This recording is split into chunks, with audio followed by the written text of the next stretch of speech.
evening, welcome. This is Hot Edition. We're live from Yusa Bata Desawe Kanda, also live on Kesmi 107.1 in Tamale and beyond.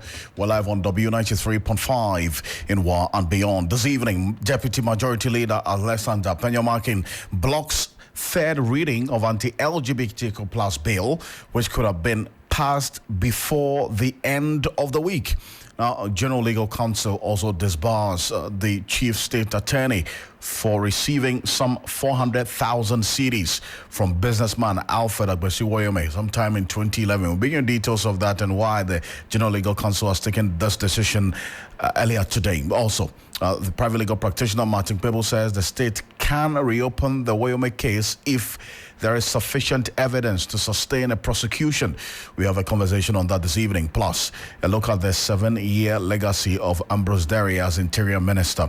We have details of these, plus the latest in business, sports, and entertainment coming up over the next 60 minutes here on Hot Edition on 3FM 92.7. As always, share your thoughts, views, comments, and opinions with us as we are streaming live on Facebook at 3FM 927 and also on X at 3FM 927, all across the world on 3news.com. For those of you listening to us in Tamale, it's Kesmi, and also on W93.5 in Wa and beyond.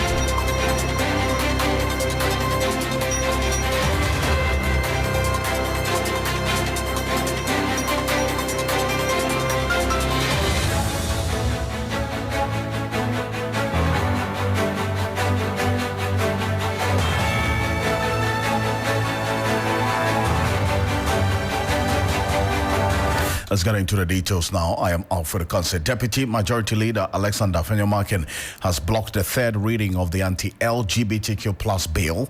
The third reading would have seen the passage of the controversial bill before the weekend. That's tomorrow. Now, the controversial bill is set to criminalize the promotion, advocacy, funding, and acts of homosexuality. Now, persons caught in engaging in the act could face a jail term of 2 to 6 months. Our sponsors, promoters, and funders will also face 3 to 5 years. Now, though a Futu Member of Parliament and also Deputy Majority Leader Alexander Penyomakin is saying he's not outrightly against the principles of the promotion of proper human sexual rights and Ghanaian family values bill, he opposes the provision that would lead to the imprisonment of individuals accused of engaging in or promoting LGBTQ plus activities. Now, he contends the bill's punitive action will not aid in rehabilitating the culprits and thus wants that provision amended. Here's how this issue played out in Parliament earlier today, specifically with respect to Alexander Penyomakin's position. So, Speaker, the essence of this motion is to afford this August House the opportunity to thoroughly consider amendments I have proposed to the bill with a view of substituting community service for incarceration. The amendments presented in this bill are motivated by a strong conviction regarding the necessity of implementing a more rehabilitative strategy in our criminal justice system, specifically with regards to the issues it tackles. So, Speaker, the issue before us is behavioral, and it is my humble view that in dealing with behavioral matters, incarceration is not a solution. It makes the matter worse. That our court system should introduce a more humane, reformative, rehabilitative system where people who breach our laws, who sin against our legislation, would have an opportunity to reform and be reintegrated. To jail a person for his sexuality or her sexuality would not be the solution in maintaining our Ghanaian family values and ensuring proper human sexual rights. Mr. Speaker, in the least, such individuals who get into our jails become worse off. Mr. Speaker, as a law student, in my final year at Makola, upon visiting in Sawom with my colleagues, it became clear that inmates were being sodomized. it became clear that people were rather getting deeper into that habit and that behavioral aspect of our culture that we disliked. It is clear, and I need to emphasize that without reservation, that this motion does not stem from any opposition to the bill in and by itself, but conversely, I wholeheartedly endorse the guiding principles and goals that inform this legislation. Nevertheless, Mr. Speaker, like I said, and for emphasis, I strongly hold the conviction that the integration of community service as an alternative to incarceration will substantially bolster the efficacy and compassion of our judicial system. Okay. I dare say, Mrs. Well, so that's Alexander Afenyo-Markin there. He's a deputy majority leader and then member of parliament for the Futu constituency. He makes the point that he endorses the guiding principles and objectives of the bill, but as an aspect he's not too much in agreement with. And guess what? We are one of the major sponsors of this bill amongst the many MPs who is been outspoken about his position on this matter, regardless of any opposition to his stance on it. I'm talking about Samuel Nate George, who's a member of parliament for the Ningo Pram constituency. He's joining us for a quick conversation on this matter. Mr. George, good evening. Thank you for joining us here on Hot Edition. Good evening, Alfred. Good evening to your listeners. Great. Now, this is Alexander Afenyo-Markin's point of view, that he's not outrightly against the principles of this particular anti-LGBTQ plus bill, but he opposes the provision that would lead to the imprisonment of individuals accused of engaging in or promoting LGBT activities. Reason why he raised this particular motion against the third reading of the bill. Now, what's the opposition of the sponsors of the bills to this stance that Alexander Afenyo-Markin is taking? Well, the Honorable Alexander Afenyo-Markin is entitled to hold a view. It's a democratic right, but we also are entitled to hold our view. And I believe that after what appeared to be filibustering for almost 1.5 hours, when we finally went to the meat of his argument, which he said international law would place a requirement on us not to incarcerate people because they are gay. I reminded him that the United States of America is jailing people for 6 to 10 years because they are polygamous. For polygamy, they are jailing people. I reminded him that this year, the United States of America carried out a death sentence on a 58-year-old man. They had previously injected him with a lethal injection and he didn't die, but he went through torture and pain. And then eventually, for the first time in the history of the world, a government used nitrogen to kill a citizen in carrying out the death sentence. So when he says international law and makes reference to the U.S., the U.S. is not the place we should be taking any lessons from when it comes to international law and humanity and freedoms and rights. Absolutely not. And so it is clear that Afenyo-Markin's arguments, even though he's entitled to them, do not find expression in our law. His suggestion that we should take away custodial sentence and introduce communal service is not backed by any law. He's saying that there is a law that will come. There's a law in its draft form at the AGs on community service. Well, when that law comes, we can consider it. But for now, we don't have anything. So if you say the judge should sentence someone to community service, how is the judge going to, what is community service? How is the judge going to implement it? There are no guidelines for it. So it's an invitation to chaos and bedlam in our courts. And that's one thing that Parliament will not entertain. And so when we took Clause 4, his first amendment, it was shot down after I made my counter-argument on the floor. The House, there were over 40 members on our side and 19 on the government side. When the vote was put, he was the only one who voted for his amendment, and the whole House, including members of the majority, voted against his position. And I think that that's what's going to carry through for the rest of the amendments he has filed. I mean, because it's the same substance of argument he's making, and the rebuttal is the same. It finds no expression in our laws. He makes, and that point about his opposition to the incarceration, he says there should be rather the option of reformative, rehabilitative, approach leading to reintegration of these persons. Does that position, find any expression in the current structure of the bill? I'm asking because obviously the law has a number of objectives, including the reformation and punitive measures as well. So is there any reformative aspect? So every law, every criminal law looks to have an opportunity for rehabilitation and reformation. In fact, rehabilitation and reformation are a core principle of the Ghana Prison Service. That's why they are correctional facilities. The prisons are correctional facilities. Reformation and rehabilitation goes on in there. When Afenyo Martin says outside of the prison, if you show me any reformative process that has been established by the state outside of the prisons. However, even when you look at the way we have framed the legislation, for first-time offenders, for example, or giving the facts of the case before the judge has the liberty to either impose a fine and then say, go and undertake reformation, go and undertake rehabilitation, go and seek help, but I'm fining you, and not sentence the person to custodial sentence. The judge has the opportunity to look at the facts of the case and say, this is serious.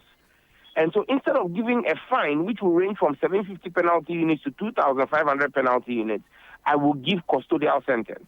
That can range from 6 months to a maximum of 3 years.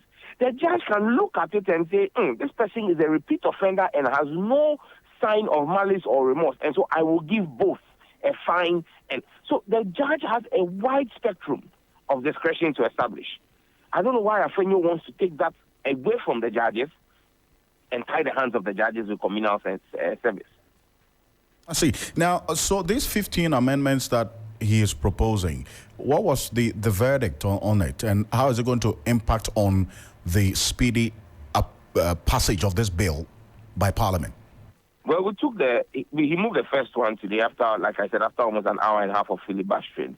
We took the first one, and it was shut down wholly. But, time was fast spent, and so the Speaker asked us to defer the rest of them till the next opportune time.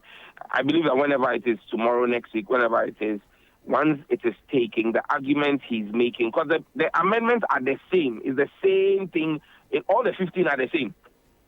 So it's the same argument. And I moved the motion to the Speaker after we finished and said, Mr. Speaker, once we've defeated the first one, if it's the same argument, we don't need to repeat the same argument 15 times. So let us just throw everything out. And the Speaker said, allow him to move it. When he moves it, then we just vote. So I am sure that the Speaker will not entertain an attempt to filibuster by repeating the same argument 15 times. So I'm sure the process will move. Once we've had the arguments that he has, because it's the same amendment, he's made his reasoning. I have led a counter reasoning. The House has voted once. We will do same on all the others. He will be advised to withdraw his amendments and let us proceed. We as sponsors have about 10 amendments that we have also advertised, which will be on the other paper from tomorrow. And ours are very straightforward amendments. We'll carry them through, and then that will bring us to the end of deliberations. So looking at it, all things being equal, when do you envisage that this bill will be passed by Parliament? I'm confident that it will be passed before the House rises for Easter. That much I am confident about. I believe that in one more sitting we can do it, but I cannot determine when that will be. It's a prerogative of Mr. Speaker. Mr. Speaker made it clear that he wanted this bill passed. And you see, Mr. Speaker was forced today to expose the hypocrisy of some people on the floor. Because you had Kwame Ayimedu, the chairman of the committee, come into the chamber and mislead the House, dishonorably tell the Speaker that the House took a decision it did not take. Meanwhile, this was the same person who had gone to the Speaker to tell the Speaker that prior to his primaries, he was at risk because his constituents were giving him pressure because of the bill. He had to force the Speaker to expose him on the floor of the House. You get it? And, I don't see why people are playing all these kinds of games and whatever interest they want to serve. But it will fail. The people of Ghana are wholly behind the bill, and Parliament is wholly behind the bill and will pass the bill. Sam Nate George, appreciate your time as always. Thank you. Most grateful. Simon Nate George is Member of Parliament for the Ningo Pram constituency. Is one of the sponsors of the anti-LGBTQ plus bill and one of the major spokespersons for the group of sponsors of this bill. If you're just joining us, well, Deputy Majority Leader Alexander Afenyomarkin has blocked the third reading of the anti-LGBTQ plus bill, barring his move this day. Today would have seen the passage of this controversial bill into law, all things being equal. Mr. Afenyomarkin is saying that he is not outrightly against the principles of the promotion of the proper human sexual rights and Ghanaian family values bill. He supports it, but he says he opposes the provision that would lead to the imprisonment of individuals accused of engaging in or promoting LGBTQ plus activities.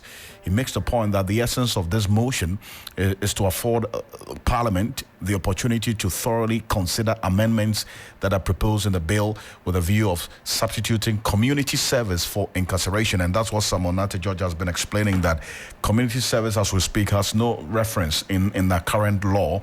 And so if Alexander Afenyomarkin is talking about a current law, that a bill that is going to be coming from the Attorney General's office, that is what Parliament is going to be waiting for. But Komla Kluche is a parliamentary affairs correspondent. He's in Parliament monitoring how things have played out. Komla, so these 15 amendments that Alexander Afenyomarkin is seeking in this motion to have Parliament consider it, how do things play out? Well, I mean, essentially, the Speaker did not deny him the opportunity. Once you come under a motion, the Speaker is bound by the standing orders of the House to listen to you. If your motion is firmly grounded in the rules of the House, he would allow you. And for the rules of the House, once you file a proper motion, there's nothing wrong with going over a second consideration again, the Speaker indicated, especially because he was fortified within the rules that he quoted to back why he had to do so. And so the Speaker had allowed it, and it was also seconded even by the NDC minority. Yes, of course, they were not against what Afenyo wanted to do. However, they wanted to explore that side that he or that route that he wanted to take regarding the substitution of a custodial sentence to that of a community service. And so, just like Sam George did indicate, when the Speaker had allowed it and then he started the process, they had to take a decision on it. And the first decision that was taken on it, the House voted against it, and so he lost it in the process of it. It appears that's how it's going to go for the rest of the 14 or so. But the indication, I guess, is that the bill is going to travel some long route again because of these things. It appeared to me that there are some concerns that are coming out of this because of some of the for want of a better word, the sentencing imposed by what the bill is seeking to stop. And so there's going to be a challenge of it, and the challenges will be coming in terms of motions. One of such is what the Deputy Majority Leader has just done. I mean, it's 15, they've just done about one or so. If we have with 14 more, that has to be done. They will continue tomorrow. If they are able to finish tomorrow, then we'll see the way forward. If he succeeds in getting it to be amended, then it means that would equally affect the provisions as it stands now. But let me state or indicate that the second reading of the consideration stage of the bill is actually done as we speak. It was done until this afternoon when he came in with a substantive motion to have a second reading of the bill again, seeking to amend the sentencing regime under the bill. And so I mean, in the coming days, it promises to be twist and turns because it would not just be as easy as it is.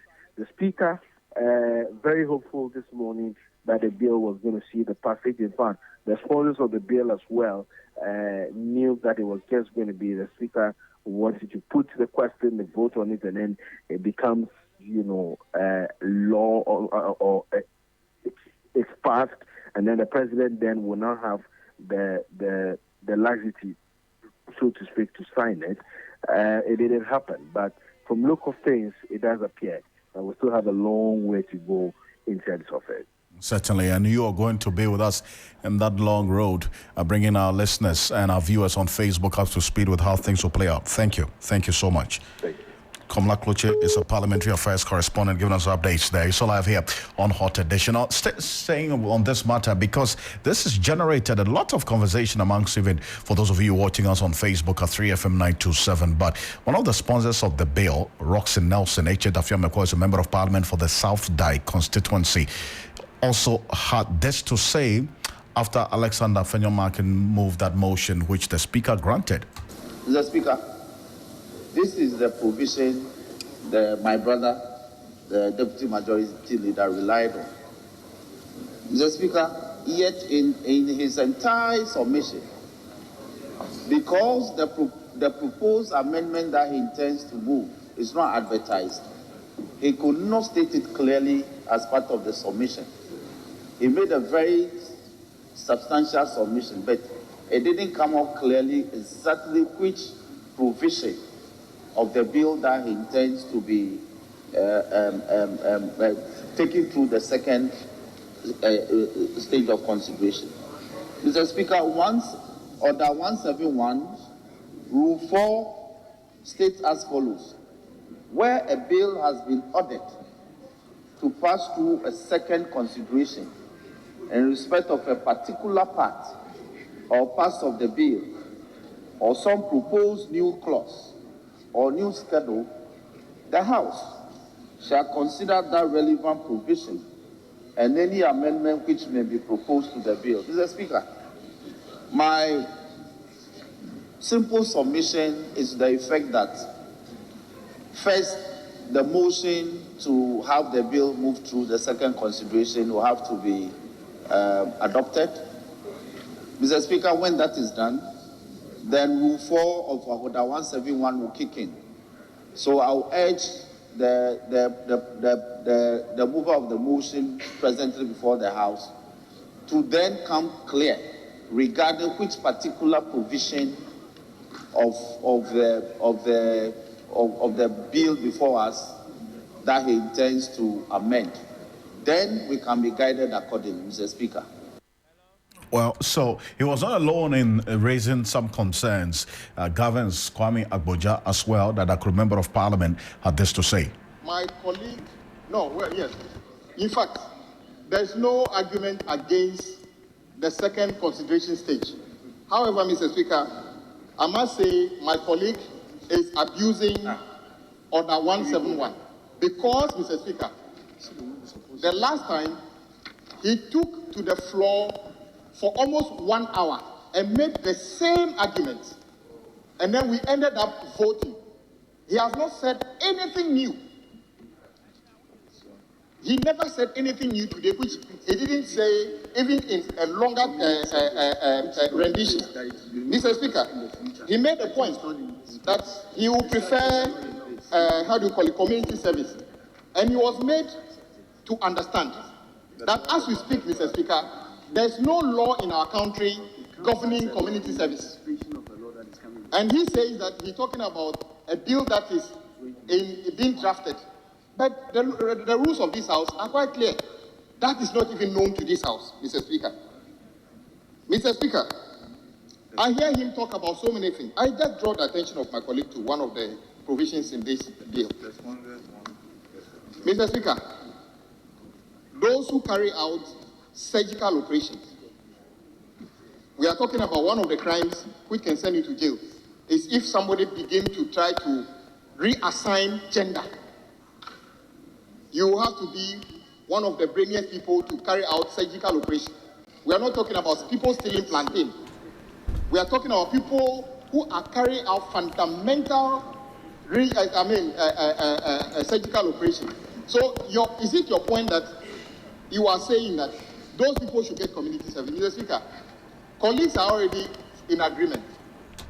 That's governs Kwame Agboja there, the Dakulo Member of Parliament, Deputy Minority Leader there. But if you're just joining us here on Hot Edition, 27 minutes after 5, Deputy Majority Leader Alexander Afenyo-Markin has blocked the third reading of the anti-LGBTQ plus bill, barring his move this day.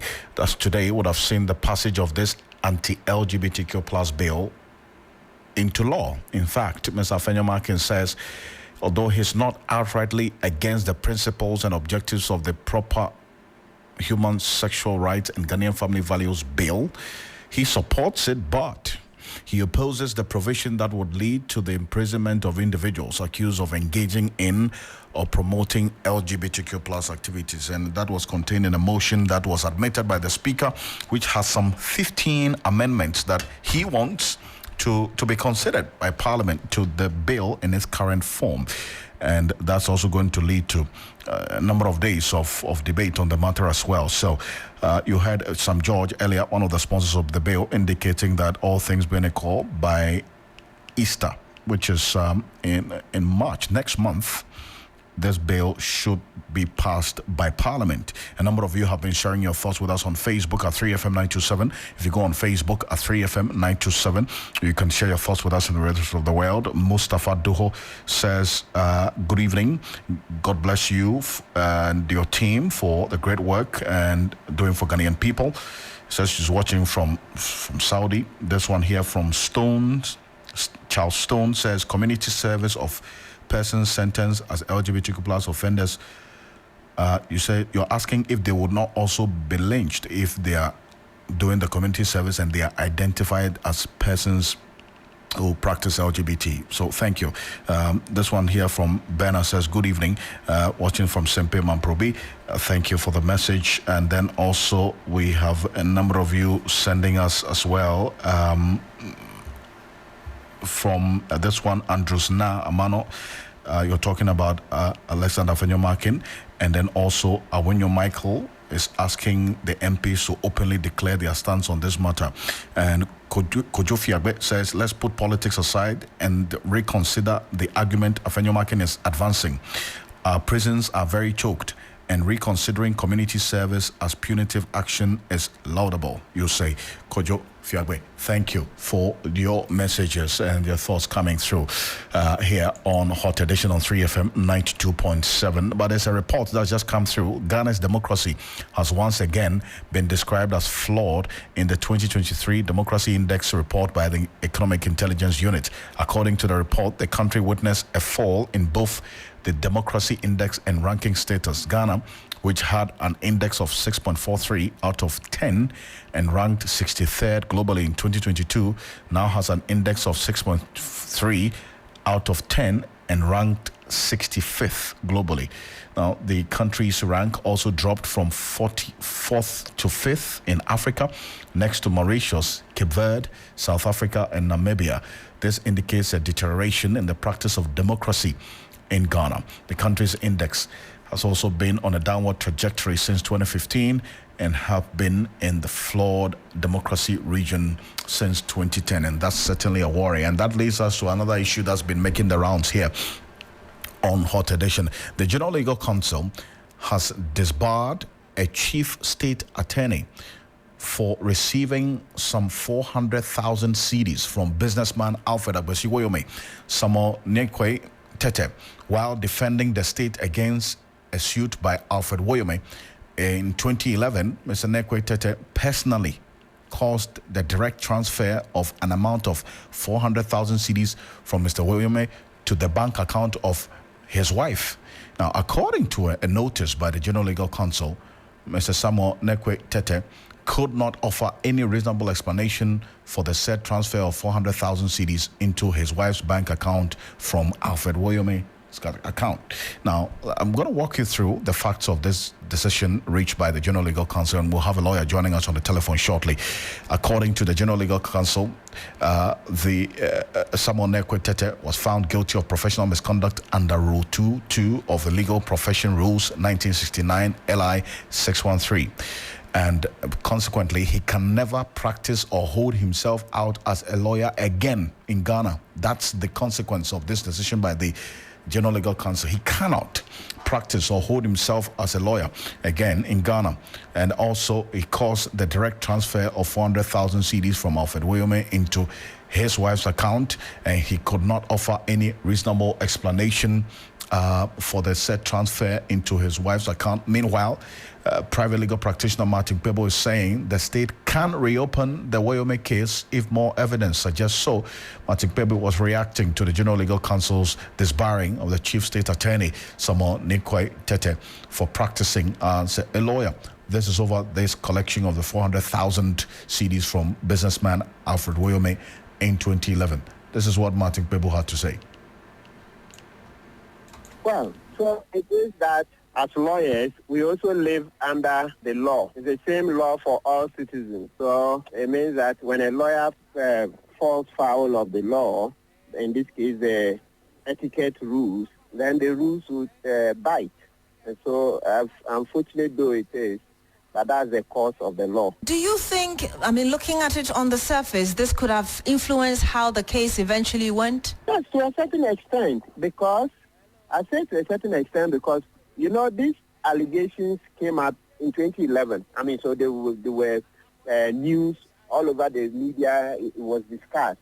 So once this case, the money came out, there was suspicion that the evidence was going to be bungled, meaning that if there was any evidence that was going to nail Ocansey, perhaps that evidence would be suppressed, etc. Yes, so once the money matter came up, it gave the case a very bad coloring. It just people predicted that, with this, the case wasn't going to go anywhere and that it had already been compromised. Of course, it may not turn out like that, but as for the feeling and the perception, perception is everything. It created a very negative perception. And you see with time, I'm not saying that's what actually happened, but I know Ocansey won the criminal part of the case. Yes, he won.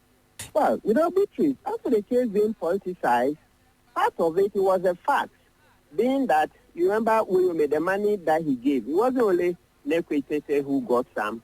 Obiamwa was also alleged to have been given some, and other ministers in this current government.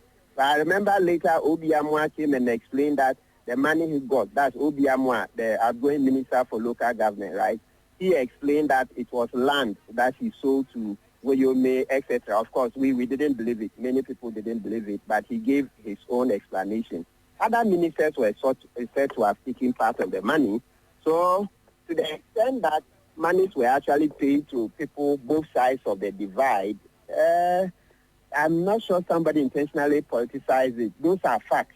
Being a criminal case, there's no expiry date, that's using this in colloquial parlance, meaning that even though Mr. Ocansey won the case, the High Court and Court of Appeal, that's the criminal part. That's the criminal part, because let's remember that for the civil side, he lost. So till date, the Attorney General is chasing him to pay up the balance. They are chasing his property, the civil side.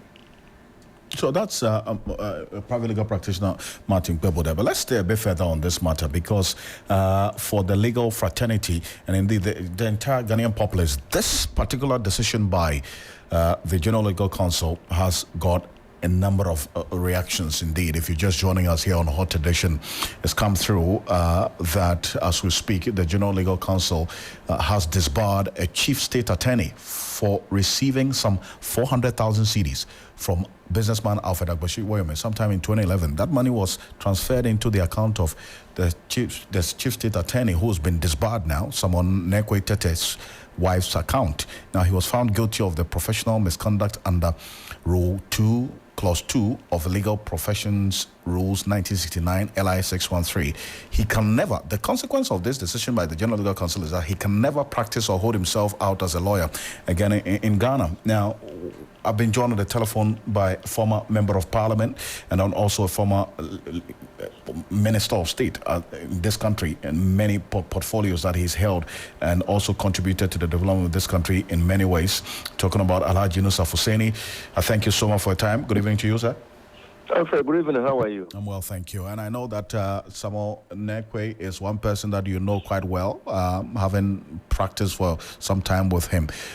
What can you say about this person who has been caught, pants down by the General Legal Counsel? Well, Ocansey, you will understand that it's heartbreaking. It's sad. I mean, it's concerning that a colleague lawyer, a state attorney, who spent 3 years at the Faculty of Law and subsequently spent 2 years at the Ghana School of Law, had the best of education, elected to serve the country through, or practice it through the Attorney General's office, will be caught in this mess. The legal profession upholds high moral standards. The rules of etiquette applies and are applied very stringently because of the nature of the profession. It's a profession of trust, that people come to you with their problems and they trust that you will handle it to the best of your ability. And so when the lawyer is caught double dealing, that is a gross professional misconduct. Gross professional misconduct, and that destroys the trust that the client or the lawyer's client might have in him, and by extension, the trust and integrity of the legal profession. That is why the General Legal Counsel have taken a dim view of the conduct of Nikwe Tete. Because at the time Nikwe Tete was dealing with Alfred Woyomi, he was the state prosecutor. He was the state attorney. There is no way, and Alfred Woyomi was the accused. He was accused of fraudulently enriching himself from the coffers of the state. It was the duty of Nikwe Tete to help recover the property of the state. So Nikwe Tete and Alfred Woyomi could not have been seen to be working together, let alone Alfred Woyomi putting money in his account. It's a serious breach of professional conduct. Very serious. Now, your colleague lawyer, Martin Kwebo, makes the point that there's the possibility that this money that Samuel Nikwe received may have influenced the outcome of the case, because for the criminal side of this Alfred Woyomi case, he won. It is the civil case that he lost, that the Attorney General is still chasing him to liquidate some of his assets so we can get our money back. Would you agree with him on that? Well, now, Ocansey, people are now going back to look at the case. Because at a point in the criminal trial, Nikwe Tete is reported to have said that the state has no case. And actually wanted to file a nolle prosequi. So was he influenced, moved, or motivated by the amount of money he had received from Alfred Woyomi? You see, that is why you need, I'm not a judge, and I can't judge the conduct of Nikwe Tete, but it is really very funny that a state prosecutor can be seen hobnobbing with an accused person. It's not done. It cannot be done. It's not.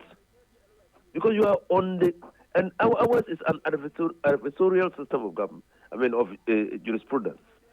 So we are going to court to prove a case beyond reasonable doubt against the accused. And the accused, the duty is just to raise doubt in the evidence. And so you have put like you are in the battle of daggers. How can you be seen to be dealing with the accused person? It's very unfortunate, and I feel sad for him. I'm very troubled, not only for him, but even for his family, that this calamity can befall him. But I think he failed to exercise good judgment. Whether it was land he sold or whatever engagement or business engagement he had with Alfred Ocansey, my considered view is that he failed to exercise good judgment, because whatever the case, it will give the coloring of a conflict of interest situation. Now, and a lawyer is well advised to stay away from such situations.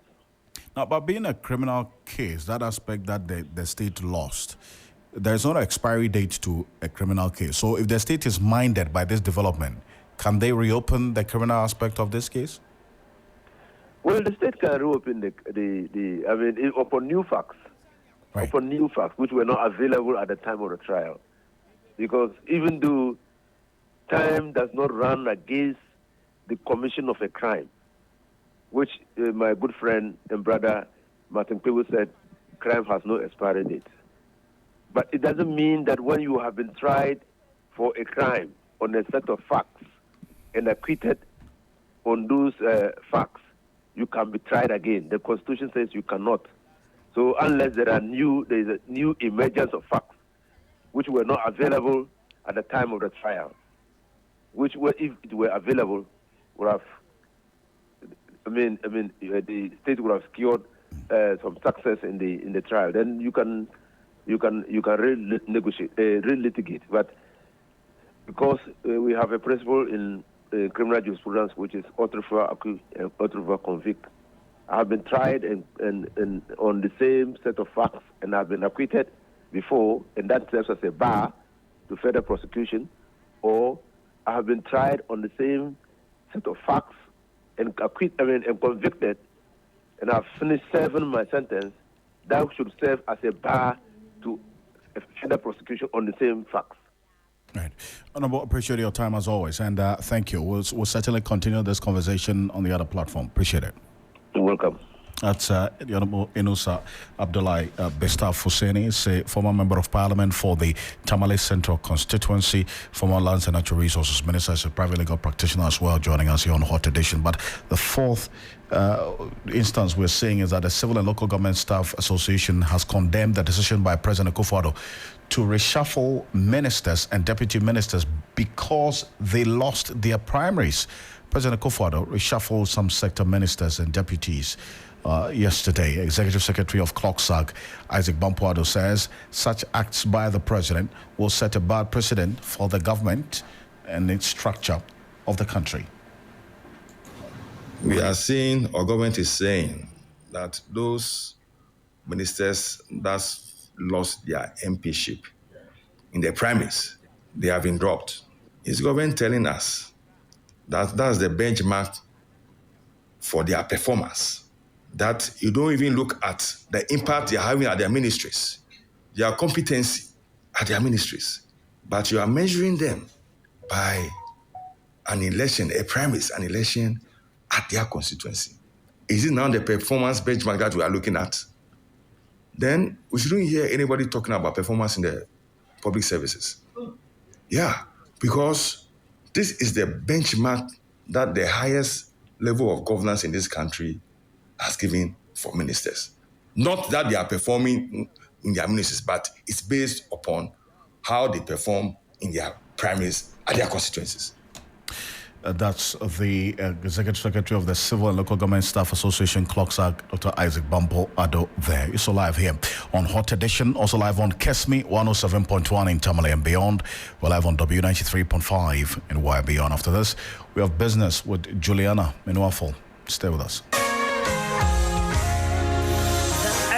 Experience once experience. Senior Fibia no fewer studio a basso, Nanswedia, a Sonkoqua, than enjoyment every experience I say in Fiama Kuma Kuduni, when you know the Dean of the Lord. Yatunsa from Bibia, Sambra number Kayahu, our ICGC, Christ Temple East, Seshi, Kra, at the Kwesiana 18 February 2024. I mean on a coping set. Yadi experience in our baby, Yadi on Yakupa, Nasida, and a Tuntum Bamano. Now, I know here or soon shall it will be a big media CB, while brother and Jameton, and then you to form it to say, Daughters of Glorious Jesus, Mercy Chinwo, and your for account brain. Tickets in here, 100 Ghana City standard, double 180 Ghana Cities, VIP near 200 Ghana Cities, and a family of 5 air 400 Ghana Cities. When you ticket to be at our Bachona Tota, Hacho, Cantonment, Dansuma, Tema, Committee 8 and 11, Share Filling Station, but star 725 star 8080 hash. Upemucha Chimumbia Frame, I was 0546 907473. I work with now what an media casino in SU Naso, powered by Enterprise Line, a work for Nibisinia, just one group of companies, civil insurance brokers and property electronics, and the Afufropia or Kahun is the Dean of the Lord Ampa.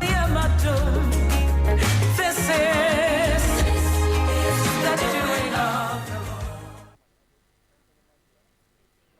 frequency 92.7 FM.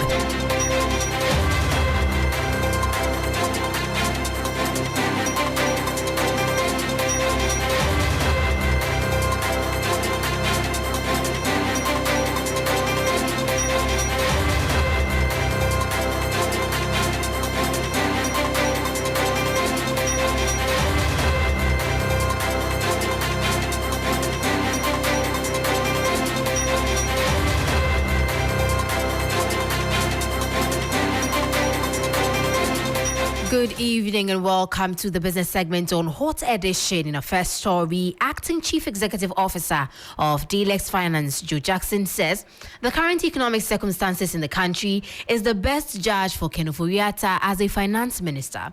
In assessing the former minister's performance, he noted Ken Ofori-Atta worsened the fundamentals of the economy. He cited high inflation, high interest rates, among others.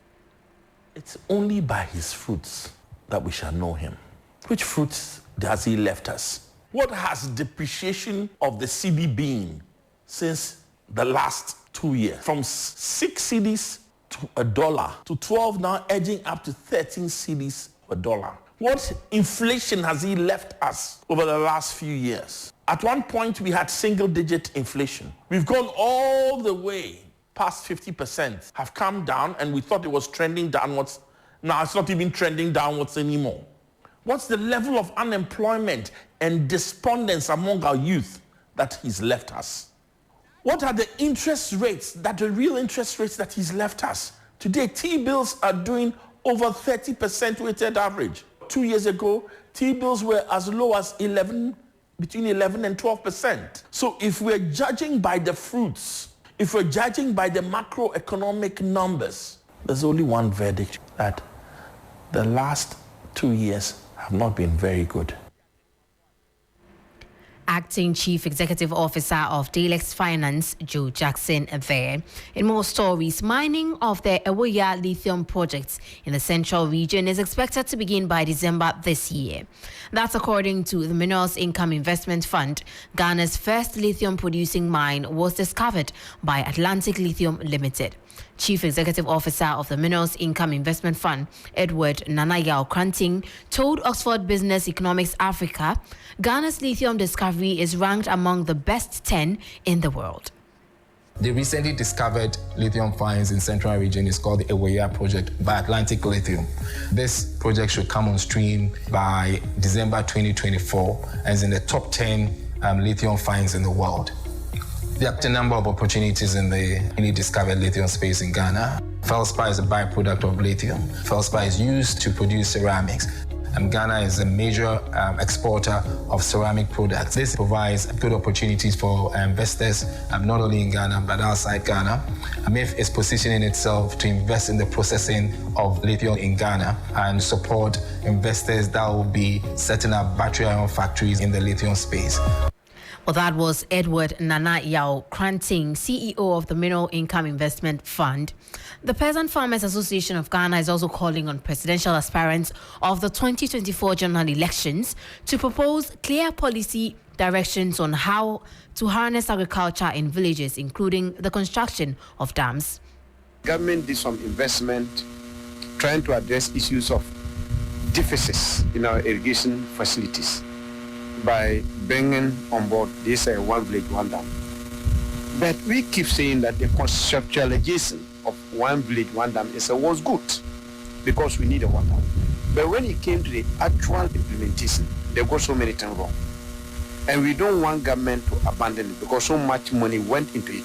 So we are here to present what we found on the field for government to take a second look, especially the presidential aspirants, to make this at the central part of their political parties' manifestos, to ensure that when they are presenting their manifesto to us, we want to see irrigation being a key element or a key foundation for agricultural development in this country. Dr. Charles Nyapa is the Chief Executive Secretary of Peasant Farmers Association of Ghana, bringing us to the end of the business segment on Hot Edition. My name is Menu Afol. Bill is on standby for sports news. Thank you, Menu. It's time for sports here on the 3FM Hot Edition. My name is Bill Lishen. Let's start off from the Black Stars because Ghana has dropped 6 places in the latest FIFA Coca-Cola rankings following a poor Africa Cup of Nations campaign. The 4-time African champions are now ranked 67th globally and 14th on the continent.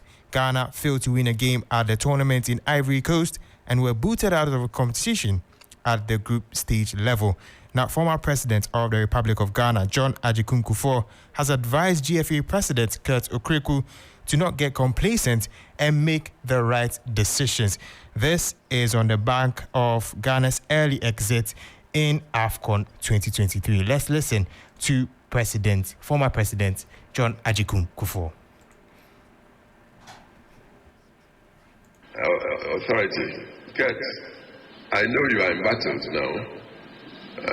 From sadly, the non-performance of the Black Stars in Cote d'Ivoire.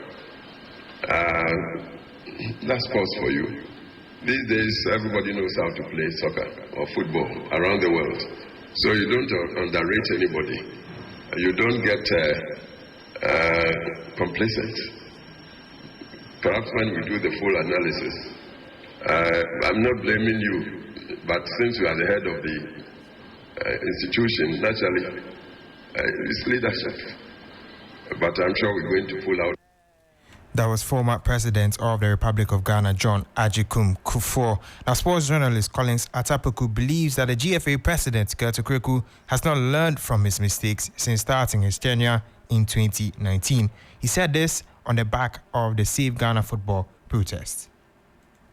He has not learned any lessons from the very things he said at the beginning of his tenure, when he actually characterized people into two, his enemies and his friends. He can't work with his enemies. That's exactly what he said. For him, life is very binary. It's either black or white. There is no middle ground. He is an unrepentant soul who wasn't even prepared to apologize to Ghanaians for mismanaging their national team. The national teams belongs to Ghanaians. The government of Ghana is holding it in trust for them, and then he's mandated the GFA to manage these national teams for them. So when Katokeku quotes Psalm 91, he does not even refer to scripture in entirety. He's actually trying to play the drum he's been playing since day one, that he can't work with people he doesn't share the same philosophy or doesn't see as friends. Those were the words of sports journalist Collins Atapoku, who was part of the Save Ghana Football protest, which was held yesterday. Before I do go, France striker, that is Kylian Mbappe, has told PSG that he intends to leave the club at the end of the season, according to the BBC. The 25-year-old's deal with the league champions is scheduled to expire, and he has been heavily linked with the move to Real Madrid. That brings an end to the sports segment here on the 3FM Hot Edition. My name is Bill Lishen, and up next is entertainment with Akofa.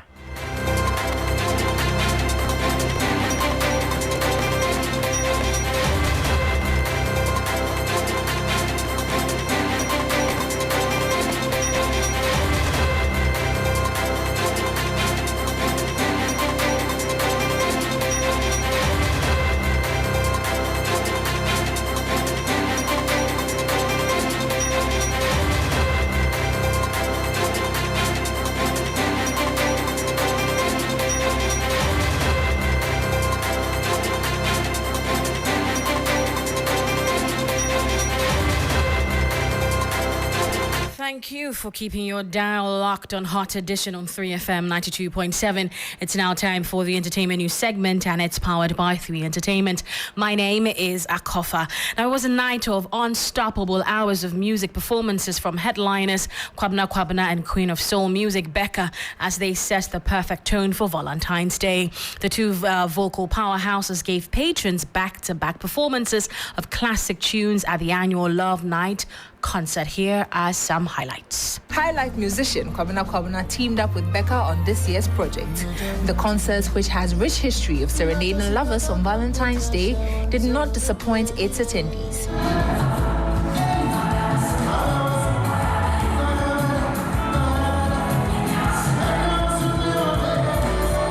Kwabena, known for his romantic voice, together with Becca, delivered on their promises with their well-curated stagecraft.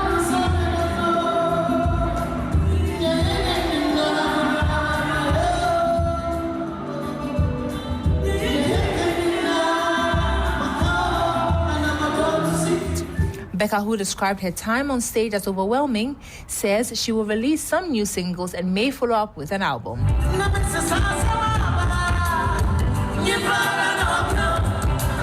It was amazing. I think that it just put me on a different pedestal, you know. It just reminded me of during Girl Talk concert and just being on stage and performing, and this for me was everything. I think getting on stage again makes me know that music is for me, you know, because it was so beautiful to be on stage, to exercise my vocal cords, and to be on stage with Kwabena. I mean, he gave me my first hit, You Lied to Me, and to be on stage right now was amazing, honestly. It was fantastic. It was overwhelming. I mean, there was a bit of nerve in the beginning because I was like, oh my God, you know, I was nervous, I'm thinking. But after a while, you know, you just remember that this is your stage, this is your playground, and you just go for it, you know. And I had you by my side, so it was easier. You know, it was really easy. But before this, you did say that if it went well, Ghanaians are going to get but there's something you said. Should I play back the video for you? So I want you to be the judge of whether it went well. No, it's obvious. It's obvious. So well, I don't know. She can retire. Nah. I'm not retiring. I'm not retiring. I never retired. It's not possible. It's not possible. Well, I already give you a hint of 2 songs, so I might as well just release them as singles and see what the album would hold. I think that there's a lot of push and excitement out there, and I am excited as well, you know. So I might just release it. And you had excited Bella and Kwabena. Becca and Kwabena there, I beg your pardon. And finally, before I go, the Silverbird Cinemas hosted a private viewing of Bob Marley biopic titled One Love. Now, the historic movie stars British actor Kingsley Ben-Adir, who played lead role Bob Marley, Lashana Lynch, who played Rita Marley, James Norton, amongst others. Movie lovers thronged the Silverbird Cinemas for the private screening of Bob Marley biopic titled One Love. The movie chronicles the life of the reggae legend, conveying fallacies about Marley's childhood, upbringing and initial success, with scenes of the past nestled within a tale that begins in 1976 during a period for Jamaica when Marley became a target of an assassination attempt. For your own safety, you need to stop.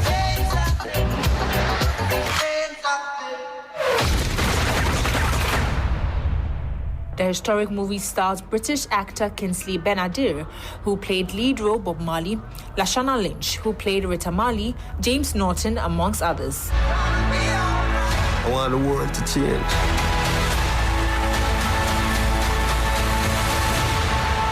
And that time is now. Movie enthusiasts who had the privilege to see the movie for the first time share their excitement seeing history being told. We're living the memories that some of us actually lived during those days.